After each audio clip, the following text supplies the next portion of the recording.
Previously, a road sign, another road sign. This time, yet another road sign. Oh, and we'll move on from problem to solution.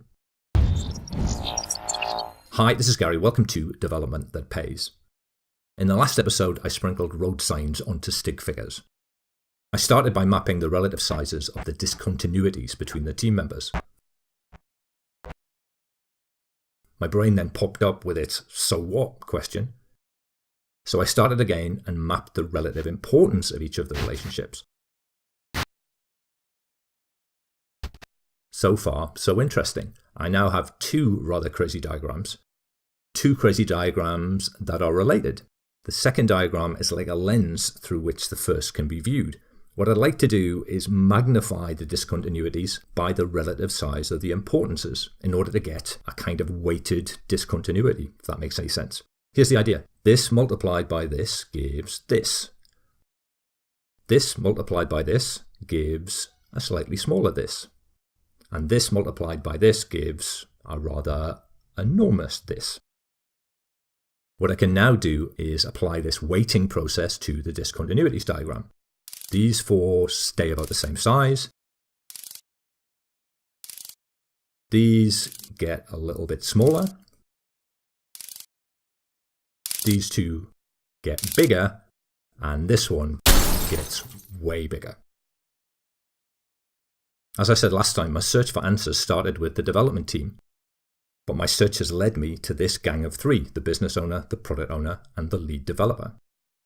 What am I saying? I'm saying that in my experience, the greatest improvement in a software development organization can come as a result of improving the interaction of these three players. So what can be done? I think there are two broad approaches, both of which I'm going to mention in part one. Number one is impedance matching. Remember the electronic components? The trick there was to bring the impedances of each component as close together as possible. How do you do that with people? Well, you help each to see the world from the other's point of view, to get where the other person is coming from, to walk a mile in their shoes. This, dear viewer, is what Development That Pays attempts to do. Most of the episodes are designed to help these two understand each other, but you'll also find the odd episode designed to help these two to understand where the business owner is coming from. Let's move on to the second approach, multi-coating. The reflections on the glass lens were reduced by adding an intermediate layer. The big step is replaced by two smaller steps. But what do we put on this step?